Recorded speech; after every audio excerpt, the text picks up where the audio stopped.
The mihi animas tetraratole, give me souls, take away the rest. Father John po, SDB. We are now in the 6th Sunday in Ordinary Time.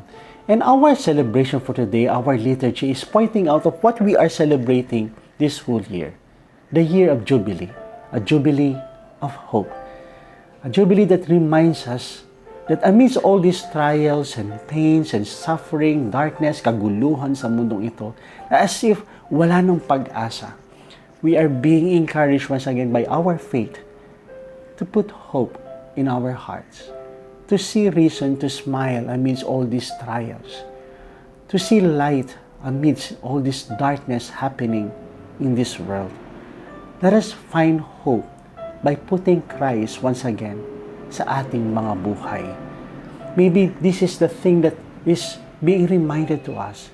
Siguro sa dami ng mga problema sa buhay and marami sa ating sumusuko, nade-depress, nagkakaroon ng problema, na sumusuko sa buhay sapagkat nagtitiwala lamang sila sa kanilang sarili. Dinadala nilang hirap sa kanilang kakayanan. But our celebration this whole year and even our celebration for today is reminding us we cannot endure all these things alone. Sabi nga sa ating unang pagbasa, that if we put only all our trust in our strength and in human strength as sa ating kapwa, we cannot endure the trials and pains of life. Hindi natin kakayanin ang hamon ng buhay. Kung kaya, sinasabi sa atin, we don't have to carry our burdens alone. Let us put Christ in our hearts and find the strength and the courage to face all these trials in life. Because in our second reading, nabuhay muli si Kristo para sa walang kabuluhan. Hindi. Nabuhay siya sapagkat pinapakita niya sa atin that everything that happened to Him will happen to us if we trust in Him and we put all our hope in that promise. We hope that whatever happened to Christ will happen to us. Yes, He even faced all the trials, even death. Hirap na hirap siya. But He continued because He have faith in the Father. And because of that faith, He gained resurrection.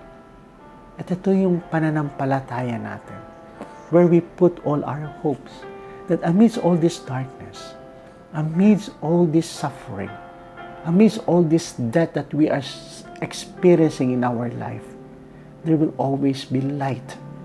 There will always be hope.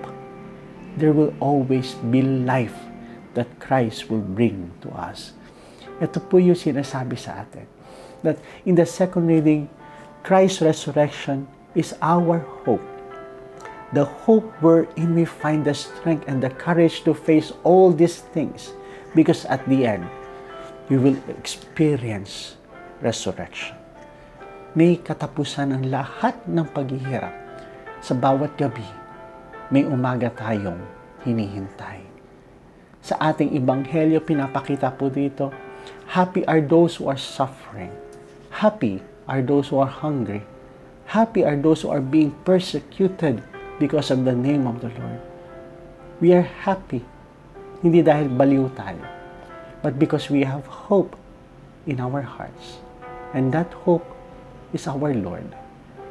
Knowing that if God is with us, we can endure all these things because He will never abandon us. This is the words of the Lord.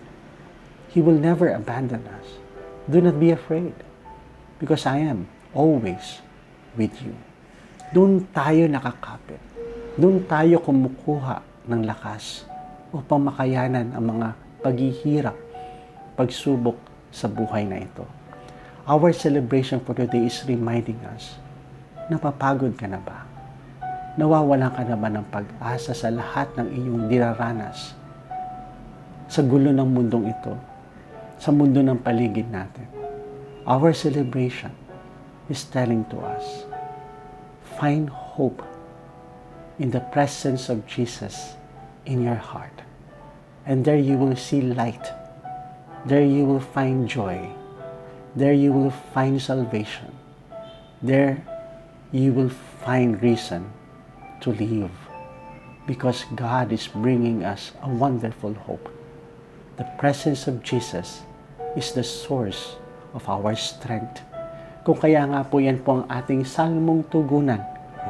Blessed are they who hope in the Lord, because you will always be blessed. Yun po yung sinabi sa ating Ebanghelyo. Blessed are you. Blessed are you. Blessed are you who hope in the Lord, because God will fulfill His promise. I will never abandon you. Do not be afraid, for I am with you. So our celebration for today is asking us, saan mo nilalagay lahat ng inyong pananampalataya? Saan mo inilalagay ang iyong pag-asa? Our celebration is asking you, put all your trust in the Lord, and there you will find hope, a hope that will grant you the strength to live your life to the full. So once again, my dear friends, God bless us all.